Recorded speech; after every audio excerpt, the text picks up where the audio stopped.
세상에 떠도는 기묘한 괴담들. 첫 번째 이야기, 얼어붙은 여자가 다시 살아나게 되었다.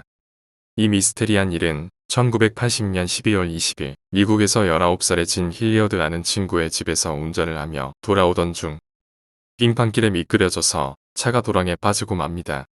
도랑에 빠진 차는 고장이 나버렸고 시동이 걸리지 않아서 힐리어드는 차에 있으면 얼어 죽겠다고 판단해서 영하 25도의 날씨에 차 밖으로 나갑니다. 근처에 지인이 산다는 것을 안 힐리어드는 무작정 나와서 걷기 시작합니다. 하지만 생각 이상으로 친구의 집은 멀었고 너무 추운 날씨와 세차게 몰아치는 눈보라 때문에 그녀는 점점 지쳐가게 되고 그녀의 발도 얼어가기 시작했습니다. 얼어붙어 있는 발을 이끌고 간신히 친구의 집에 차고에 도착해버렸지만 그녀는 이미 너무 지쳐 있었고 추위에 더 이상 움직일 수가 없어서 그 자리에 주저앉아 버리고 결국 쓰러지고 말게 됩니다. 그리고 새벽 늦은 시간이라 그곳을 지나다니는 사람은 없었죠. 그렇게 영하 25도라는 어마어마한 날씨 속에서 그녀는 의식을 잃어버리고 몸이 얼어붙어 버립니다. 그리고 다음날 아침 친구인 넬슨은 출근을 하기 위해 차고로 갔다가 기절초풍한 장면을 봅니다. 그의 차고에는 자신의 친구인 힐리어드가 얼어붙은 채로 죽어 있었기 때문이죠. 이게 왜 미스터리냐면 얼어붙으면 신경이 전부 파괴돼서 괴사하여 죽게 되거든요. 심지어 그녀의 얼굴은 얼어붙어서 창박하게 변해 있었고 눈 역시 얼어붙은 채로 뜨고 있었습니다. 넬슨은 어찌됐든 간에 빨리 병원에 가야겠다는 생각에 그녀를 싣고 병원으로 향합니다. 병원에 도착한 후 의사들도 이 놀라운 광경에 놀라게 되죠. 의사들은 힐리어드의 팔을 움직여 보려고 했으나 완전히 얼어서 굳어 있었고 그녀의 눈은 뜨고 있었으나 초점도 없었고 빛에 반응하지 않았습니다. 의사는 죽은 것으로 판단했죠. 그러나 그녀의 맥박을 재고 있던 의사가 다급하게 소리를 지릅니다. 여자가 아직 살아있다. 라고 말이죠. 정말 놀랍게 그녀는 완전히 얼어붙었지만 맥박이 희미하게 남아 뛰고 있었고 그 뜻은 살려낼 수 있다는 것입니다. 그래서 의사들은 그녀를 살리기 위해 그녀의 몸을 녹이기 시작합니다. 의사와 간호사들의 노력 끝에 팔다리가 점차적으로 녹시 시작했고 희미하게 남아 말까지 할 수 있게 됐습니다. 그녀가 가장 먼저 요구한 것은 물을 달라였다고 합니다. 실제 얼어붙었다가 살아난 여자 진 힐리어드 정말 미스테리한 일입니다. 사실상 얼었다가 살아나는 것은 불가능에 가까운 일이거든요. 또한 완전히 얼었던 그녀를 보고 의사들은 뇌가 손상됐을 것이라고 말했지만 그들의 말과 다르게 너무나도 멀쩡한 상태였다고 합니다. 당시 의사가 말하기에도 그녀가 살아난 것은 의학적으로 거의 불가능하며 어떻게 살아났는지 미스터리라고 합니다. 사람의 몸이 움직일 수 없을 정도로 동결됐다는 것은 이미 심장 장기, 뇌세포가 대부분 파괴되었다는 것인데 어떻게 다시 살아날 수 있었을까요? 이 여자가 살아난 것은 아직까지도 미스터리라고 합니다. 두 번째 이야기, 여고 주변의 남자아이. 지금은 졸업한 3학년 선배가 학교 신문에 투고했던 이야기입니다. 저희 학교는 뒤쪽에 수도가가 있고 도서관과 매점으로 이어지는 길이 있습니다. 바로 산과 접해 있습니다만 산과 학교 사이에는 울타리가 쳐져 있고 산으로 가는 길은 등산하러 가는 날이 아니면 철문으로 굳게 닫혀 있습니다. 한마디로 사람이 왕래할 수 있는 길이 아니었습니다. 그 선배가 야간 자율학습이 끝난 뒤 학교 뒷길로 집에 가기 위해 수도가 쪽으로 올라갈 때였다고 합니다. 5살 정도 되어 보이는 어린 남자아이가 산에서 내려오더니 울타리를 뚫고 지나서는 그 선배를 힐끗 돌아보고는 인적이 드문 길로 학교를 향해 사라졌다고 합니다. 그 선배는 너무나 무서워 그 길로 뒤돌아 다른 길로 집에 가버렸다고 합니다. 저는 이 이야기를 믿지 않았지만 친구의 이야기를 듣고서는 있을 수도 있겠다 싶은 생각이 들었습니다. 친구가 들려준 이야기에 따르면 수학 시간이었다고 합니다. 다들 선생님이 칠판에 써주신 판서를 조용히 필기하고 있는데 방문에서 웬 어린 남자아이 하나가 나타나 선생님을 지나쳐 조용히 걸어왔다고 합니다. 그리고 교실을 한 바퀴 돈 뒤 뒷문으로 다시 나갔다고 합니다. 이상한 것은 그 남자아이가 교실을 돌면서 자신의 옆을 지나쳤음에도 발자국 소리가 들리지 않았고 친구들은 그것을 알아차리지 못한 듯 아무도 신경 쓰지 않았다는 것입니다. 나중에 이상하게 여긴 친구는 다른 아이들에게 물어봤지만 무슨 소리야? 아무도 안 들어왔는데? 라는 대답만 돌아왔다고 합니다. 그 이후에도 복도에서 어린 남자아이와 살짝 스쳤는데 뒤를 돌아보니 아무도 없었다는 이야기가 자주 들려오곤 합니다. 학교 근처를 떠도는 남자아이는 도대체 무슨 사연이 있기에 여고 주위를 맴돌고 있는 걸까요? 세 번째 이야기, 그 남자. 그 형은 정혼자가 있었습니다. 그 형보다 4살 어렸던, 물론 거대한 재벌 간의 사전 정혼이나 그런 건 아니고 그저 어릴 때부터 친했던 집안 어른끼리 술자리에서 니네 딸 크면 우리 아들이랑 결혼시키자라는 둥에 농담이 시간이 흐르며 진담 비슷하게 분위기가 바뀌고 결국 농반진반으로 응고되어 인연의 고리로 고착화되어 버리는 그런 수준이었죠. 어릴 때부터 자주 보지는 않았다고 하더군요. 가끔 1년에 한두 번 정도 가족끼리 같이 놀러 갈 때 마주친다거나 그나마 부모님들이 정혼자라는 타이틀을 붙여 짓궂게 놀려대는 바람에 정작 마주치면 제대로 쳐다보지 못하고 얼굴만 붉히게 되는 그런 정도의 대면한 사이였지만 그런 어린 시절부터의 인연 때문인지 형에게 그 여자는 순수함의 정표로 계속 가슴에 남아 있었던 것 같습니다. 본인의 방탕한 생활엔 그저 다른 생활의 일부로 치부하더군요. 결혼은 꼭 그 여자와 할 거다라거나 결혼하게 되면 그 여자에게만 충실할 거다라는 말도 자주 했었지요. 저는 개가 똥을 끈지라는 말로 호빵기도 안 끼웠지만 그 형의 그때 그 말 자체에는 순수한 결기 같은 것이 제법 뚝뚝 배어 나왔습니다. 물론 버릇해주겠냐마는 이 형이 대학을 졸업하고 군대를 다녀오고 취직을 하게 되자 본격적인 결혼 얘기가 나왔습니다. 싫지 않았던 두 사람은 적당히 수줍은 척했고 적당히 놀라는 척하다가 결국 본인들의 마뜩 차는 의견과는 부합하지 않으나 부모들의 굳은 의지 때문에 등 떠밀려 어쩔 수 없이 효도심의 발로로 만난다는 요식 행위를 거친 후 태어나서 처음으로 단둘이 데이트를 했다고 합니다. 일요일 오후 적당한 시간에 만나 첫 데이트. 첫 식사로 손색이 없는 어느 특급 호텔 식당에서 스테이크를 먹은 후 영화를 보기 위해 극장으로 향했다고 합니다. 그 형의 일상적인 패턴이었다며 밥을 먹고 술로 취하고 숙박을 하고 바로 그 한 건물에서 모든 걸 해결할 수 있었을 텐데 각설하고 일요일 오후 계획 없이 영화를 보려니 당시 인기 있었던 영화들은 대부분 자리가 없었고 그냥 재미는 없지만 좌석이 남아있던 영화를 끊어 들어갔다고 하더군요. 그 형이 두 번째 열에 그 여자와 자리를 잡고 앉았는데 바로 앞자리의 남자 때문에 계속 신경이 거슬리더랍니다. 그 앞자리 남자는 분명 혼자 앉아 있는데 옆자리에다 대고 뭐라 말을 하는 신용을 하더래요. 처음에는 틱장애 같은 게 있으려나 싶어 그냥 넘어갔는데 나중에 너무 이상해서 혹시 앞자리에 조그만 얘가 앉았나 싶어 고개를 빼서 앞자리를 들여다보니 역시 아무도 없었다는군요. 그런데 시간이 지날수록 그 남자는 계속 옆자리에 마치 사람한테 속삭이는 것마냥 귓속말 하듯 중얼거리고 영화가 진행되는 내내 그런 상황이 펼쳐지자 점점 오싹한 느낌이 들었답니다. 옆자리 여자에게 말하기도 좀 껄끄럽고 해서 그냥 재미없는 영화를 보다가 어쩌다 문득 앞자리를 흘끔봤는데 그 형의 표현을 빌자면 진짜 너무 놀라서 똥쌀 뻔했다고 하더군요. 앞좌석 등받이 공간 사이로 얼굴이 새하얀 여자가 웃으며 고개를 뒤로 돌려 자기를 쳐다보고 웃고 있더랍니다. 분명 조금 전까지 그 자리에는 아무도 없었는데 말이죠. 그런데 그 순간 자기 앞자리 남자도 자기에게 고개를 쓱 돌려서 쳐다보더니 피식하고 웃더래요. 너무 섬찟한 기분에 극장에서 어억하고 소리를 냈다는군요. 그리곤 너무 불쾌해서 정혼자에게 나가자고 말한 후 극장을 빠져나왔답니다. 정혼자는 영문도 모르고 끌려 나오고 말이죠. 극장을 나오고 나서도 놀란 가슴이 진정이 안 되더랍니다. 자기가 무슨 착각을 했나 싶어 뒤집어봐도 그 여자 얼굴이 너무 생생하게 떠올라 무슨 착각이나 착시를 보았다는 생각은 전혀 들지 않고 말이죠. 그날은 너무 어수선한 정신에 그 여자를 집에 보내고 그냥 들어갔답니다. 그 얘기를 듣다 제가 그랬습니다. 그게 무서운 얘기야. 별거 아니네. 그러자 그 형이 그러더군요. 아니, 무서운 얘기는 이제부터 시작이지. 이 형이 굉장한 카사노바였습니다. 이 여자, 저 여자 정말 신기한 게 저나 다른 사람들이 하면 옆집 개땡치리도 웃지 않을 개드립이 이 형 입만 거치면 여자들이 빵빵 쳐져준다는 것이죠. 응? 결국 농안 어린 것인가.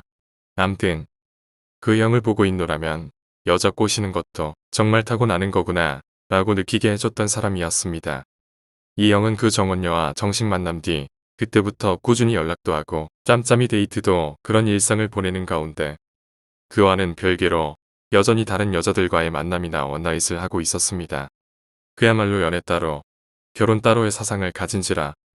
그런데 어느 날 나이트에서 한 여자를 만나 의뢰그러 하듯이 호텔로 향했는데 그런데 그 여자와 못 잤다고 하더군요.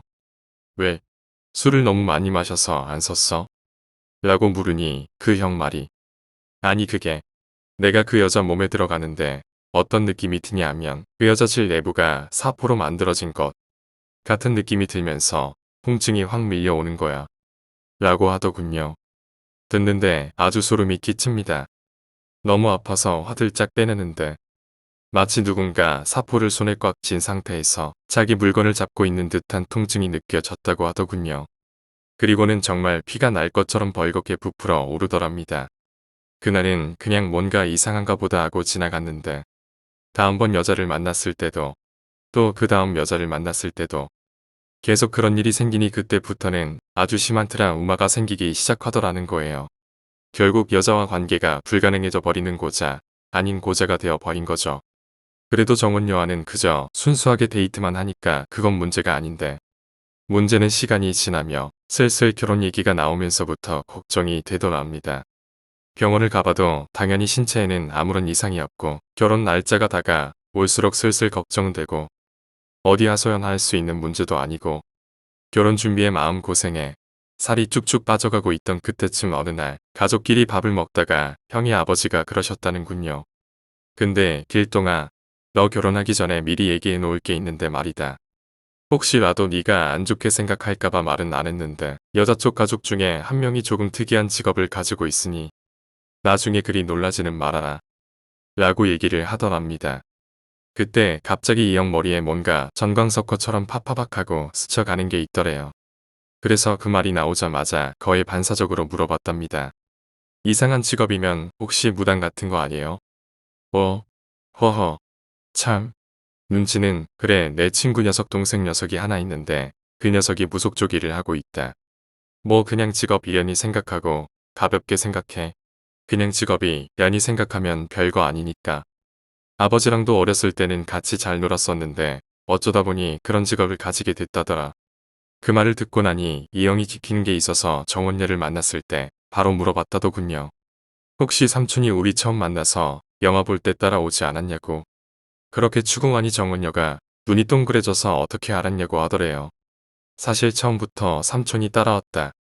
밥 먹을 때도 있었고 영화 볼 때도 있었다고 얘기하더랍니다. 혹시 영화 볼 때 앞자리에 앉지 않았냐고 물어봤더니 그걸 어떻게 알았냐고 반문하더래요. 그러면서 하는 말이 처음 만나기 전에 결혼을 전제로 만나는 거니까 자신이 직접 사주를 한번 봐야겠다고 하더니 얘 착하고 성실하고 살면서 아무개한테도 잘할 것 같고 한 가지 문제가 있긴 한데 결혼 전에 버릇을 좀 고쳐놓으면 별 문제는 없을 것 같아 라고 말했답니다. 그리고는 첫 만남에 자기도 근처에 있을 테니 넌 모른 척해라. 다 너를 위해서 그런 거다라고 정혼자에게 말했다는군요. 그 말을 들은 그 형은 너무 황당해서 무슨 말을 해야 할지 모르겠다고 하더군요. 마치 자기 치부를 송두리째 들킨 것 같은 기분도 들고 누군가 앞에서 벌겨 벗겨져 있는 듯한 기분도 들고 그랬답니다. 그 문제로 한참을 두문불출 고민을 하던 형은 그저 말없이 결혼을 감행했습니다. 그때 제가 그럼 결혼 전에 그 삼촌을 한번 찾아가 보지 그랬어. 라고 말하자 그 형이 그러더군요. 야, 찾아가서 뭐라 그러냐? 당신이 나고 주 못 쓰게 해놓지 않았냐며 멱살이라도 잡고 싸우랴. 듣고 보니 그것도 참 애매한 문제 같았습니다. 어찌됐건 그 형은 그 정혼자와 결혼을 했고 정말 사람이 바뀐 건지 참고 사는 건지 정말 자기 와이프 하나만 보고 잘 살았습니다. 결혼식장에서 처삼촌과 처음 마주쳤는데 자기를 보며 씩 웃던 모습에 가슴이 철렁했었다는 말도 했었고요. 네 번째 이야기, 20년 넘게 살았던 집. 저는 사주에 신받을 사주가 있다고 하더라고요. 그래서 그런지 직접 보거나 듣지는 못했지만 다이나믹한 경험이 한가득이랍니다. 드디어 오늘 글을 쓸 수 있게 되어 나가기 전 제 어린 시절 이야기를 하나 풀어놓겠습니다. 사실 이 이야기가 가장 수위가 약한 거라 제가 어릴 때 항상 병약하셨던 어머니께서 제 동생까지 돌보는 게 힘이 붙이셨기에 이모집 옆집으로 이사를 가게 되었답니다. 초등학교 1학년 때 이사를 갔는데요. 지은 지 100년도 더 되는 일본식 2층 집이었습니다. 복도도 있고 하여튼 집 구조가 특이했지요. 어릴 때야 뭐 별거 모르고 살았는데 초등학교 5학년인가 6학년 들어서면서 제가 안방을 따로 받아 혼자 쓰게 되었습니다. 모든 일의 발단은 제가 늦게까지 잠을 안 자기 시작하면서부터였죠. 공부한다거나 책 읽고 있으면 복도를 걸어다니는 발자국 소리부터 제 방문을 삐그덕 돌리는 소리가 거의 매일 들렸습니다. 하루는 밤에 회장실 가는데 부모님이랑 동생이 같이 주무시는 방에서 도란도란 이야기 소리가 들리는 거였어요. 그래서 늦게까지 안 주무시고 이야기하시는가 보다라고 생각했는데 다음날 물어보니 9시 뉴스 끝나자마자 주무셨단 거예요. 문고리 돌리는 소리가 들리면 엄마야? 응하고 겁도 없이 항상 아무도 없다는 걸 알면서도 문을 벌컥벌컥 열어 제쳤던 저이기에 그때도 이상하네. 그러고 지나갔답니다. 제가 그런 쪽으론 기가 세다고 하더라고요. 그래서 신받을 사주도 뒤로 튕겨버렸다고.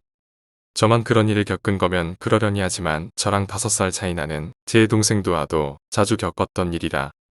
제 동생은 저랑 다르게 그런 쪽으로 좀 예민하거든요. 어릴 때 교통사고가 크게 났는데 자기가 사고 나는 장면을 자기가 쳐다보고 있더랍니다. 일명 죽다 살아난 거죠. 그 뒤로 보이지 말아야 될 것들이 보인다고 하더라고요. 제가 대학생이 되자마자 전집을 나가서 따로 살았기에 전 별로 생각도 없었는데 제 동생도 혼자 방을 쓰면서 그런 일을 많이 겪었다고 하더라고요. 사실 귀신보다 더 무서운 바퀴벌레들이 항상 출몰했던 집이라 귀신보다 바퀴벌레가 더 무서운 건 암공포. 그러다가 제 동생이 아버지를 조르고 졸라서 사람 머리 위에서 짐승 키우는 거 아니다라는 신조의 아버지신데 어찌어찌하여 그쪽으로 영안이 트인 요크셔 테리어를 하나 분양받았었어요. 밤만 되면 이놈이 저희 집의 복도를 뛰어다니는데 그놈이 뛰어다니면 그 발자국 소리 귀신이 바닥으로 못 돌아다니고 벽으로 도망다니더라는. 그래서 벽에서 자박자박 두두두두두 소리가 들려서 웃곤 했다고 합니다. 처음 쓰는 이야기라 가장 안 무서운 이야기부터 올린 거니 안 무섭다고 너무 야단치시지 말아주세요. 사실 아래층 아주머니와 이모가 이사가고 나서 들어온 옆집 아주머니는 귀신도 몇 번 보시곤 했답니다. 5번째 이야기 켜져 있는 불. 대학교 2학년이 되고 4월쯤의 일입니다. 이제 막 졸업반이 된 저는 정신없이 과제에 쫓겨 살고 있었습니다. 봄이라고는 해도 아직 해가 짧았던지라 수업을 마치고 집으로 향할 때는 언제나 해가 지고 어두웠습니다. 버스 정류장에서 내린 저는 집으로 향하면서 어머니와 통화를 했습니다. 저희 어머니는 늦게까지 가게에서 일하시기 때문에 저는 항상 버스 정류장에서 내려 어머니께 전화를 드리곤 했습니다. 네, 엄마. 지금 끝나서 집으로 가고 있어요. 4년 전 아파트로 이사 오면서 제게 생긴 습관이 하나 있는데 우리 집이 보일 때쯤이면 눈으로 천천히 1층부터 한 층 한 층 올라가며 집을 올려다보는 것이었습니다. 전화를 끊고 그날도 눈으로 한 층 한 층을 천천히 올라가고 있는데 이상한 것이 보였습니다. 1층, 10층, 15층, 16호. 16층에 제 방에 불이 켜져 있었습니다. 분명히 어머니는 가게에 계시고 집에는 아무도 없을 텐데 말입니다. 하지만 눈으로 세다 보면 가끔 실수가 있을 수도 있는 것이기에 잠시 발걸음을 멈추고 다시 천천히 세어봤습니다. 1층, 11층, 16층. 분명히 우리 집 16층이었습니다. 게다가 다른 방은 어두운데 제 방만 환히 불이 켜져 있는 것입니다. 이상하네. 내가 아침에 불을 켜놓고 나왔나? 이상하게 생각하며 방을 계속 바라보고 있는데 순간 불이 한번 깜빡하고는 그대로 꺼졌습니다.